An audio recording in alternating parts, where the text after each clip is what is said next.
when I see people working on the foam roller. This is one that I see out in gyms and in different Pilates studios.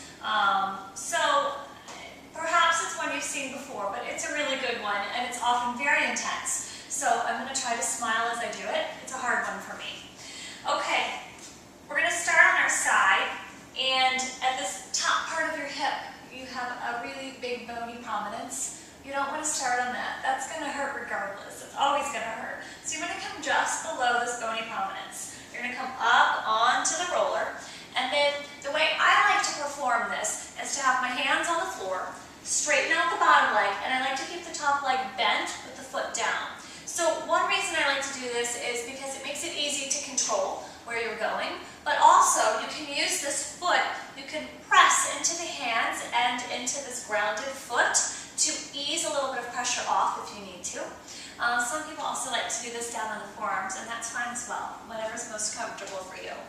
So very slowly you're going to start to roll down till you feel a tender spot. And the top portion of this area is going to be your tensor fascial lata muscle. So it's the muscle that then connects into the connective tissue that makes the iliotibial band, the IT band. And it starts from the hip, it goes all the way down to the knee. So you can take this all the way down. So this isn't too bad for me yet. I do feel some tender spots, and when you feel that, you want to sit, there's one, and breathe into it. So this one's pretty tender for me. I'm glad there's a camera going because it's keeping me smiling. You're going to inhale through the nose and exhale out through the nose or mouth, and you're going to stay there as long as you can, and you really do want to try to use the breath to relax and to let the body sink into the roller to get heavy so that the roller can do its job of releasing that tissue. It's going to start to release little tight spots and muscle spasms through the fascia.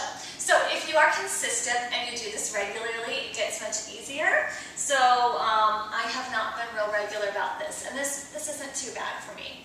When I first began this exercise many years ago, I literally would have to bite down on a towel. I lived in Miami in a little apartment, and I didn't want to disturb the neighbors because I would have screamed. So I've come a long way since then. So this area of the body, and you can work your way back up, and you want to go nice and slow, you want to be gentle. So this area of the body gets tight on runners and walkers and dancers, and people that spend a lot of time in external rotation or flexion, extension at that hip joint. So it's a very good one to do to release. So we'll see which side is tighter for me. And you might have one side that's more challenging than the other, but you might also feel the stretch in a different location, whether it's higher or lower on the leg. So it's definitely a good idea to do them both and get even. So this side is easy for me. Not so big of a deal. Okay, so another thing that you can do is just slightly change where you're placing the weight. So you could come a bit more forward or a bit more back. So right there I feel a spot because I leaned back. I'm coming down a little different angle of that band and of that muscle. So that's another way to do this. Okay, so I have seen people take both legs to the side and lift. I can't even demonstrate that because it's too painful for me to do. If you are very strong through the core and strong through your obliques, and you can stabilize that posture, and you need that much weight coming down through this, then you can try that. I don't think that that's a terrible option. Personally, I haven't had anybody that needed that because most people are content with this.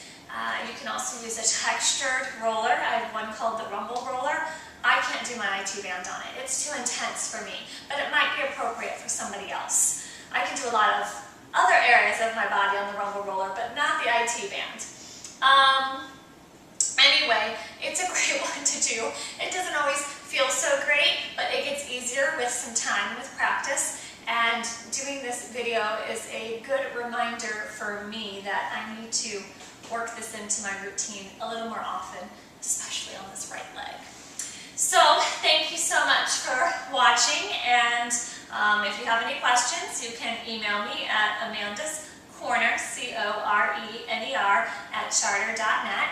And also, if you need any information on where to get a roller, if you're interested in getting one at home, They're not real expensive. You can work out the whole body, and they're amazing. They're a great thing to have at home. So if you need any information, I'd be happy to share that with you where I like to order.